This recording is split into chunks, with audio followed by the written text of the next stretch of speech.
Bonjour à tous.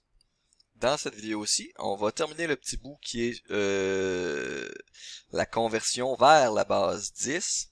Donc j'avais terminé en donnant une espèce de règle générale qui faisait en sorte que lorsqu'on avait un nombre écrit dans une certaine base B, qu'on pouvait toujours se ramener à la base 10 d'une façon assez simple. En fait, les symboles qui sont écrits de gauche à droite dans votre nombre en base B représentent les coefficients devant la puissance, devant les puissances de B. Okay? Donc, A0 représente la puissance, le coefficient devant la puissance B à la 0. Le A1 représente le coefficient devant la puissance unième de B. Le A2 représente le coefficient devant la base B au carré, etc. On peut généraliser jusqu'à l'exposant M, donc jusqu'à la puissance M. On va faire les petits exemples qui sont suggérés. Ensuite, on va se questionner à savoir qu'est-ce qu'on fait lorsqu'on n'a pas nécessairement des nombres entiers, lorsqu'on a des nombres à virgule, des nombres décimaux. OK? Regardez, j'ai mis un beau chandail de Megaman aujourd'hui pour l'occasion. Regardez ça, c'est beau. N'est-ce pas? OK. On va poursuivre. Donc, c'était les deux exemples qui étaient suggérés ici. On a 63025 qui est écrit en base 8. C'est un nombre qui est écrit en base 8. Je vais utiliser mon outil dessin, ça sera pas bien long. C'est un nombre qui est écrit en base 8. Les symboles qui sont là, le 6, le 3, le 0, le 2 et le 5, correspondent aux coefficients devant les puissances de 8. OK? Donc, je vous suggère toujours de commencer à droite et d'aller vers la gauche de votre nombre. Okay? Donc, on lit à l'envers. C'est plus facile de travailler de façon croissante, dans des exposants croissants que les exposants de façon décroissante. Sinon, il faut se questionner à savoir, ce sera quoi l'exposant associé à ce nombre-là. Donc, je vous suggère de commencer avec le 5 et de terminer avec le 6 dans ce sens-là. Donc, on aura 5 fois 8 à la 0, donc ça fait 5, plus 2 fois 8 à la 1. On commence à en avoir fait pas mal, donc là, ça devrait être assez rapide. Plus 0 fois 8 à la 2, plus 3 fois 8 à la 3, plus finalement 6 fois 8 à la 4. OK?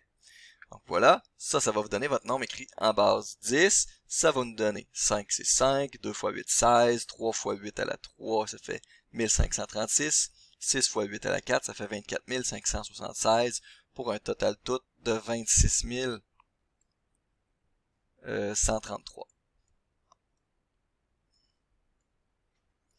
Ça, c'est un nombre qui est écrit maintenant en base 10. OK?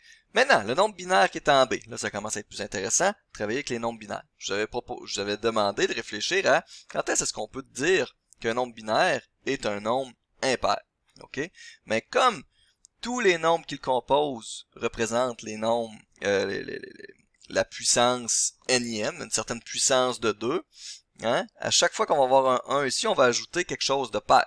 Okay? Donc, si on a un 1 à cette position-là, on ajoute 2. Si on a un 1 à cette position-là, on ajoute un 4. Si on a un 1 ici, on ajoute un 8. Donc, on ajoute toujours quelque chose de pair, à l'exception près que si on a un 1 à la position 0, au chiffre, le symbole le plus à droite possible. Donc, un nombre binaire est impair si et seulement si il se termine par un 1. OK? Donc, on va écrire ce nombre-là maintenant en, en, en base 10. Je venais par le dire. OK? Donc, on va utiliser la même méthode. Donc, ça ici, c'est le 1. Le deuxième 1 représente le coefficient devant 2. On a dit qu'on n'allait pas écrire les coefficients en binaire. Ça donne absolument rien. C'est des 1 ou des 0. Donc, je vais juste rajouter la puissance de 2 qui m'intéresse. Ensuite, le troisième qui est là, c'est 4. Je l'ajoute. Le 0 qui est là, ça veut juste dire que je n'ajoute pas la prochaine puissance, c'est-à-dire 8. J'ajoute l'autre d'après, donc j'ajoute le 16. J'ajoute le 16. Une seconde, j'essaie de suivre mes notes en même temps. OK. J'ajoute le 16. Je n'ajoute pas le 32, mais j'ajoute le 32 fois 2, 64. Et j'ajoute la puissance de 2 suivante. 64 fois 2, ça fait 128. 1 plus 2 plus 4 plus 16 plus 64 plus 128, ça va vous donner le nombre 215. Vous voyez, le nombre est bel et bien impair. 215.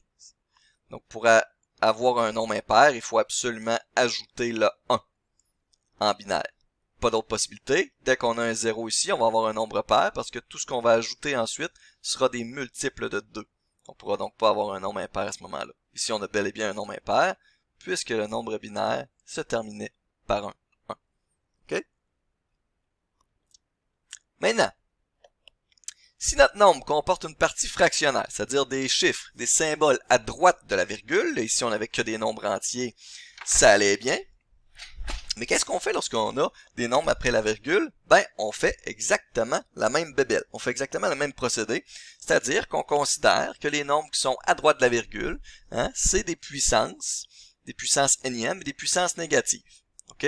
Qu'est-ce que je veux dire par des puissances négatives? Supposons que vous avez le nombre 12,3, on va faire ça simple. 1, 2, 3.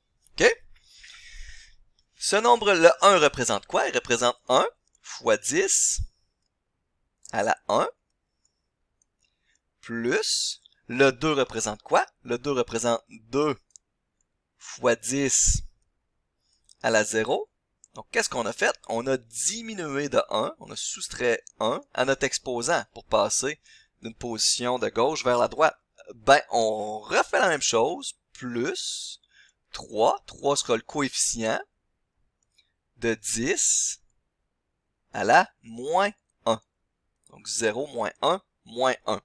Alors là, il faut savoir c'est quoi 10 à la moins 1. On sait que lorsqu'on a un exposant négatif, en passant, je vais faire une petite parenthèse ici, si j'ai un certain nombre que j'appelle B exposant moins n, c'est une règle qui dit que ce nombre-là, c'est rien d'autre que 1 divisé par B à la n. OK? Donc, B exposant un nombre négatif, c'est 1 divisé par ce nombre-là, avec le même exposant, mais pour lequel je change le signe. Okay? Donc, si vous avez un exposant négatif, qu'est-ce que ça veut dire? Vous pouvez le changer d'étage à ce moment-là avec la base. Okay? Donc, ce que j'ai là, c'est 3 fois 1 sur 10. Ça fait du sens? On appelle ça des dixièmes. Hein? Donc, des fois 1 sur 10. Puis après ça, si jamais je me rajoute un 4 ensuite, ça va être 4 plus 4 fois 10 à la moins 2. Donc 1 sur 10 à la 2. Ça revient au même. 1 sur 10. 10 exposant 2, c'est 100. Hein, on a fait du sens. On appelle ça des centièmes, des millièmes, des dix millièmes, des cent millièmes, etc. C'est pour ça qu'on donne ce nom-là. Okay? Donc on va traiter ça, les nombres fractionnaires, de la même façon qu'on le fait en base 10. Okay? Donc si c'est la base 8, à place de mettre 10 ici, je vais mettre 8 à la moins 1, puis 8 à la moins 2, etc., etc., etc., jusqu'à ce que j'aille tous mes chiffres. OK? Voyons voir. Donc, j'ai fait une espèce de forme générale ici. Vous voyez, j'ai mis un exemple. Puis, j'ai mis un certain nombre qui correspond à une certaine partie entière et une certaine partie fractionnaire en base B. OK? Si on le veut en base 10, on fait ça. Donc, pour cette partie-là, la partie entière, c'est dire la même chose qu'on avait avant. C'est la même formule que j'ai réécrite. Le nouveau vient de ce petit bout-là. La partie fractionnaire, eh bien, on traite ça comme des puissances négatives et c'est tout. Voyons voir ce nombre-là, comment il se comporte. Donc, on va commencer par la partie entière. On a donc 1 plus 2 plus 4, on ne le met pas, on a un 0, plus 8. Okay, donc on a 11. Tiens, je vais le réécrire ici. La partie entière, c'est 11. Virgule. Plus. Vous pouvez écrire votre partie entière tout de suite parce que le reste, c'est décimal de toute façon. Ça n'ira pas intervenir sur votre partie entière. Okay? Donc, 0, ça veut dire que le 1 fois 2 à la moins 1, donc le 1 demi, on ne l'ajoute pas. Ça ici, ça représente 1 fois 1 quart, donc on ajoute 1 quart. Plus l'autre en dessous, l'autre, le dernier à l'extrême droite, c'est quoi? C'est 1 fois 2 à la moins 3. 2 à la moins 3, c'est 1 sur 2 à la 3, donc c'est 1 sur 8. Okay, vous allez gagner en rapidité éventuellement là, en faisant ça. Okay, donc j'ai 1 plus 2 plus 8, 11, plus un quart plus 1 huitième. Un quart c'est 0,25. Un huitième c'est la moitié de ça. Lorsqu'on additionne tout ça, ça nous fait 11,375. Okay? Il est à noter qu'ici, on a le même nombre de décimales dans le nombre écrit en base 10, on en a 3, que pour le nombre écrit en base 2. Faites pause, pas tout de suite, attendez ma question. Questionnez-vous à savoir est-ce que ce sera toujours le cas. Est-ce qu'on aura toujours le même nombre de décimales d'une base à l'autre? Faites pause, allez prendre une camomille ou du B, tu peux aller te prendre un drumstick si tu veux. Et puis réfléchissez donc à ce que je viens de dire. Est-ce qu'il y aura toujours le même décimal? Vous appuierez sur Play, et puis je vais vous donner la réponse à l'instant même, à l'aide de ces deux exemples-là. Donc, dans ce cas-ci, on avait le même nombre de décimales. Ici, on va regarder. Ici, on est en base 16. Il faut se questionner. On va écrire D en base 16. D en base 16, c'est 13. Plus 3 fois la puissance 1 de 16, donc plus 16. Ça va être votre partie entière. Donc, je vais la réécrire tout de suite ici. Donc, 13 plus 3 fois 16, ça fait 61. OK?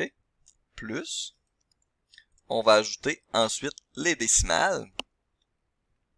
On a B, donc plus, je vais réécrire ici mon plus. Le B représente 11. Hein, on a 9, ensuite A, 10, B, 11, fois 1 sur 16, donc 16 à la moins 1. C'est pas clair de la façon dont je l'écris, mais j'espère que vous l'avez au moins entendu. Plus 7 fois 1 sur 16 au carré. Donc 1 sur 256.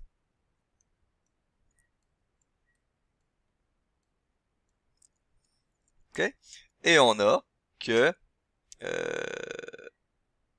11 sur 16 plus 7 sur 256, ça fait 0,7148475. Wow! OK? Donc, je vais le réécrire ici. On aura donc au total tout le nombre 61,7148375. C'est un numéro que vous voyez. Hein? Répond à ma question, est-ce qu'il y aura toujours le même nombre de décimales? La réponse c'est non. Regardez, ici, j'en ai 2. Ici, j'en ai pas mal plus. J'en ai 1, 2, 3, 4, 5, 6, 7, 8, 9 décimales. OK? Et pour le C, vous allez voir que ça peut être encore plus différent que ça. Donc, on a un nombre qui est en base 3. Le nombre 2, 2,1 en base 3. Donc, allons-y. Je commence par le premier 2, c'est 2. Plus le deuxième 2 à la position D. Dizaine, entre guillemets, c'est 2 fois 3 à la 1. Ça représente mon entier. Donc ça, c'est 6. 6 plus 2, ça va faire 8. Ce que je vais écrire en base 10, ça va faire 8. Je vais mettre ma virgule ici.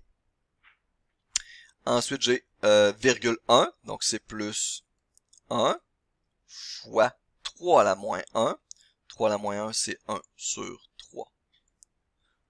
1 sur 3 ou 1 tiers, ça c'est 0,33333333333, puis j'arrête jamais. 0,3 périodique. Donc je vais écrire 3, 3, 3, tiens, je vais écrire 3, 3 pour être concept, puis je vais mettre une barre de périodicité juste au-dessus.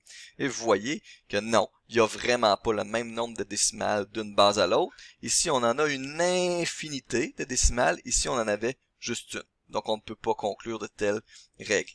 Il pourrait y en avoir plus. Il pourrait y en avoir autant dans une certaine base qu'en base 10. Il pourrait y en avoir moins, il pourrait y en avoir plus. Il n'y a absolument aucune règle là-dessus. Okay? Donc, c'est ce qui termine cette la conversion vers la base 10. Maintenant, on va s'intéresser dans les prochaines vidéos à la conversion vers d'autres bases. Okay? Vous pouvez déjà commencer à lire ça si vous voulez, puis regardez ma vidéo ensuite. Donc, je vous souhaite une belle fin de journée.